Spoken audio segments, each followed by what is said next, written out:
Alright, let's do this review of The Suicide Squad, James Gunn's standalone sequel to 2016's Suicide Squad, directed by David Ayer. I'm gonna give you my full-blown review and impressions. This is going to be spoiler-free. Let's get it.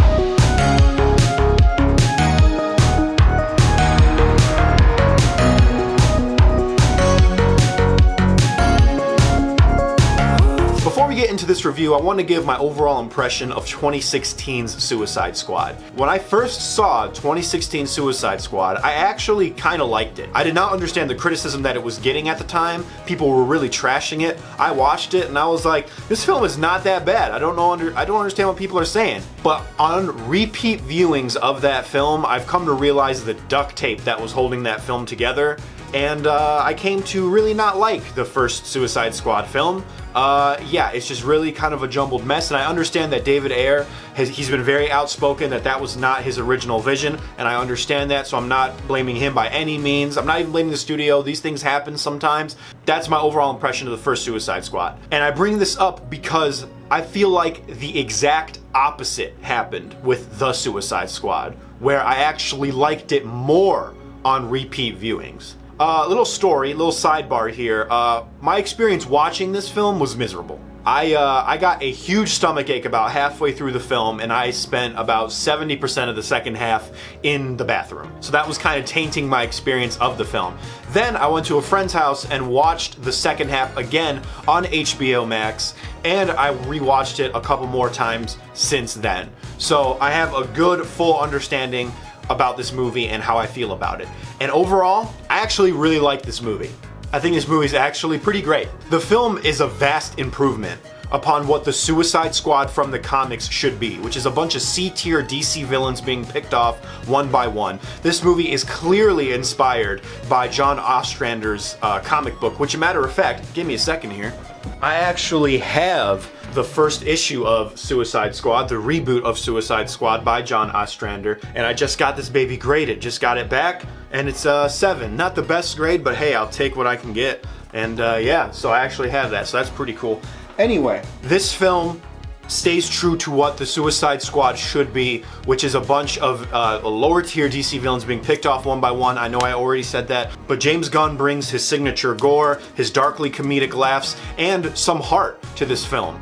And that's really a good change of pace, especially from the first one, which didn't really have that in my opinion. The movie sets the stakes right away by killing off a character who I personally did not think they were going to kill off. I was kind of like, wow, I can't believe they actually killed this character off. So throughout the film, you really don't know who's safe or not, and you're constantly on edge because no one is safe. And if a film can do that, that's a good thing because it sets the stakes and you're constantly invested over, oh my gosh, no one is safe and anyone can bite the dust at any moment. I mean, besides Harley Quinn, there wasn't a single character in this movie who I thought was definitively safe. I mean, the tagline to the film is "Don't get too attached," which is true. You know, because a lot of these characters do, and they do die, but it's like you're constantly on your seat like, do you want this character to die? You grow to like certain characters who die, or you hate characters that live. It's this constant subversion of your expectations, which make this film so good in my opinion. Also, I gotta mention the action and VFX are amazing, and the cinematography too is beautiful at times. There's this moment where Harley Quinn is fighting a bunch of guards in this sort of prison kind of thing, and all of like the blood turns into flowers, which is kind of like, I took it as a way of, oh, like this is kind of what she sees in her head. And I also want to point out, because I've been thinking about this, Mitch, I was watching this with David and Mitch, you were like, how does Harley Quinn know how to do combat now? Harley Quinn's always known how to do combat since the first Suicide Squad. I mean, that's why they have her on the team, is because she's a good hand-to-hand combatant. That's a staple of the Harley Quinn character.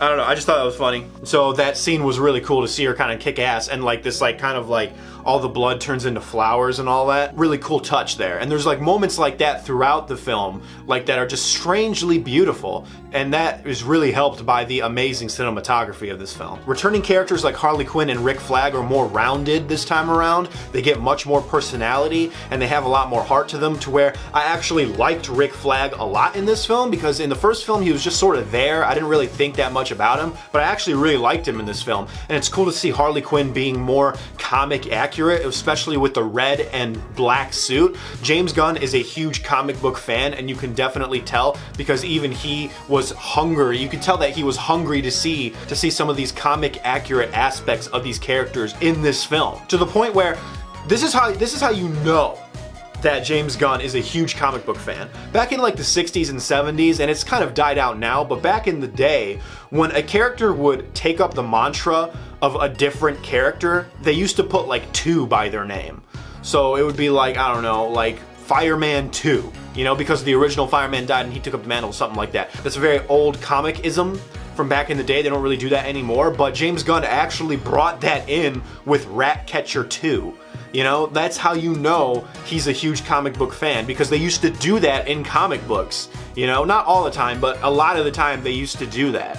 So the fact that Ratcatcher 2 is actually called Ratcatcher 2 is a small thing, but it shows how much love James Gunn has for the source material and for comic books in general. And speaking of Ratcatcher 2, the new characters, including Polka Dot Man, King Shark, Ratcatcher 2, and Peacemaker, are all welcome additions. They have charisma, they're interesting, they're funny, albeit in a freaking very dark way, but they're just very interesting, especially Ratcatcher 2, who is the heart of this film. The one character who I didn't like, actually, but I think it was just, and this is not a detriment to the film, it was supposed to be that way, was Peacemaker. He was just such a dick. And of course, he's supposed to be a dick, that's the whole point, but it's like, man, he was just such an extremist dick. I was like, oh my gosh, I just really don't like this guy. But that's what the movie wants me to feel, you know, in a sense, because I feel like Peacemaker is one of those characters where you can either love him or hate him, but that's what the movie wants you to think about him. You either want to love him or want to hate him. That's a good thing. It's not poor writing by any means. Also, Bloodsport, who is clearly meant to be Deadshot, and I mean, if you follow the history of this film,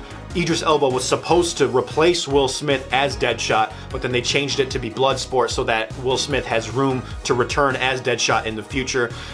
He even has like a very similar backstory with his daughter as Deadshot. He was very clearly meant to be Deadshot, but you know what? That's okay, because I really like Bloodsport's unique ability to kind of pull weapons out of his suit and create these new weapons out of nowhere. Because in the comics, Bloodsport can sort of teleport weapons to him out of thin air, and then in this movie, it was like a suit that did that for him, and it was really cool. I liked that. I liked that a lot. So I really like Bloodsport in this film. Idris Elba gives an amazing performance, and just the team aspect overall, you really grow to like these characters. You know, there's downtime with them to develop them and make you care about them, or even not care about them, because these characters are villains. They're not heroes. They're not meant to be good guys. So if you have conflicting feelings about them, that's kind of the point, because they're not good guys. I'm not gonna spoil it, but something happens at the end that maybe, you know, maybe they do kind of lean one way as opposed to the other. You know, at least some of them. The editing and pacing of this film is also very, very well done. I thought it was really cool and it really matched the film. So there is one complaint that I have about the film, and this could just be a personal thing, but I felt like the gore was a bit too much. And I understand that this is James Gunn. This is the guy who did Romeo and Juliet, Slither, Super. I get that, okay? This is James Gunn. James Gunn does this, all right? This director existed before Guardians, guys. This is James Gunn. This is what he's known for. He was known for his incredibly gory splatterfest type movies. This is what he's known for. It's just Marvel had him on that leash because, you know, Marvel wants to keep things PG-13, but DC was like, nah, just do whatever you want. And then James Gunn definitely did whatever he wanted by having extremely brutal and gory scenes. Now, that's just a personal thing. I thought the gore was a bit too much, to the point where there's a scene where someone gets stabbed in the heart. And then after this person gets stabbed in the heart, there's a POV inside his body of the knife going through the person's heart. That was just completely unnecessary. You did not need that shot. That shot existed just to show how gory this film was, and it was just unnecessary. But that's just a personal thing. Also, some of the dark comedy, I'm not a huge fan of dark comedy, especially when the dark comedy involves gruesome depictions of death. That's just a personal thing. I don't really find that stuff funny, but if you find that funny or you like gore, I guess, like this film was more gory than Mortal Kombat. And I kind of knew going in that this film was going to be bloody because it was rated R and James Gunn was directing it, but a couple of my friends did not expect that, and it was just a huge sort of, I don't know if it was a turnoff for them, but it was definitely sort of like a heel turn in a way of like, oh wow, like I was not expecting that. So yeah, very brutal film. It wasn't enough to make me not like the film. It was just a little jarring at times how brutal the film could get. In conclusion, I think the film was a very fun time. I enjoyed watching it, you know, especially when I didn't have the stomach ache. And when Starro appears, which is not a spoiler because he's in all the trailers, I feel like the film really picks up in the climax. Very cool, and seeing Starro on screen was sort of like, every once in a while I get these moments when I'm watching a comic book movie. Like in Avengers Endgame, when I'm seeing Thanos fight the Avengers, I get like these moments of like, holy crap. I get like, it's like surreal. I'm seeing Starro on the big screen. As a kid, that was just like a pipe dream. Oh, another thing I wanted to mention, I'm sorry, I totally forgot to film this part when I was reviewing it. The Suicide Squad right now is bombing at the box office. And a lot of people are like, why is it bombing at the box office? Because this film is getting praised. It has a 96% certified fresh rating on Rotten Tomatoes. Critics are praising this film. People really seem to like this film, so why is it bombing? There are many reasons to it. It is rated R, but I feel like with films like Joker, Logan, Deadpool making a ton of money, I really don't feel like the rated R aspect to this film is what's causing it to flop. I think the thing that's really causing it to flop, honestly, is the HBO experiment.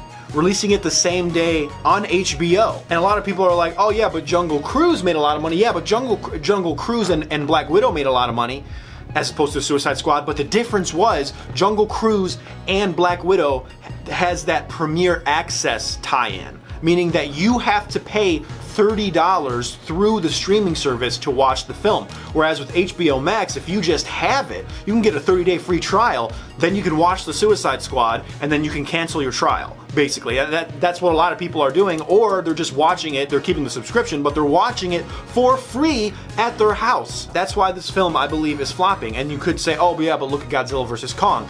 Godzilla vs. Kong was an interesting case because Godzilla vs. Kong came out at a time when everything was starting to open back up again. You know, it was at that apex when things were starting to open up again and people really just wanted to get out and see a movie that they haven't seen, they haven't been to a theater in forever. It is a combination of things like the hard R and all that. Yeah, that's a small part of it, but I think the big part is the HBO Max release. I could be wrong. I might do another video going deeper in depth. I probably won't, but you know, maybe if I feel like it. But the point is that I really do feel like it is the HBO Max subscription that is killing this film, because this is a big budget film. You know, this isn't Conjuring 3. This is a big, high budget film that was released on HBO Max. And I know they did that with Godzilla vs. Kong, but like I said, I believe that was like a special case. Whereas with this film, people are getting more and more comfortable not going to the theater to see something they want to see, especially when they can see it on a streaming service for basically free. Like I said, I watched this movie 3 times. I watched it in theaters once and I watched it twice on HBO Max.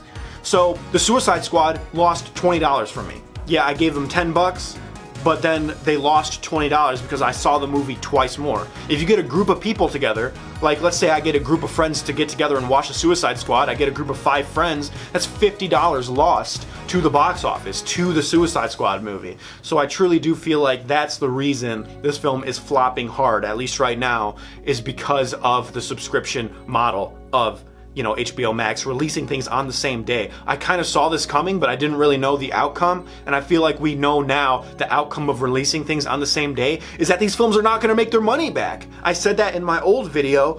This is proof that they're not going to make their money back. It's very obvious now that these films are not going to make their money back, especially if they're big budget films. And I could be wrong, but that's my whole summation of the situation happening right now. I mean, even Dune, I believe Dune pulled out of the same-day streaming service platform. So now Dune is theater exclusive because they realize they're gonna lose money on that film if they just release it basically for free on a streaming service. On a streaming service where if people don't have it, you can just get a 30-day free trial, watch that movie, cancel your trial, boom, done. You watch the movie for free. That's just that. But anyway, yeah, I wanted to mention that. Back to the review. But in conclusion, this film, I really liked it, really enjoyed it. It was a good time, good action, and it was just good fun. And oh, on my tier list of DC films, I would probably put it at like an A, because it teeters for me between B+, A-, but I'll just, I might put it at like a high B, low A, something like that. Good film, really enjoyed it. I actually think it's one of the better better DC films that's been released. So, good stuff. All right, that's going to be it for me, guys. Have a good one. Clever catchphrase. Check you later.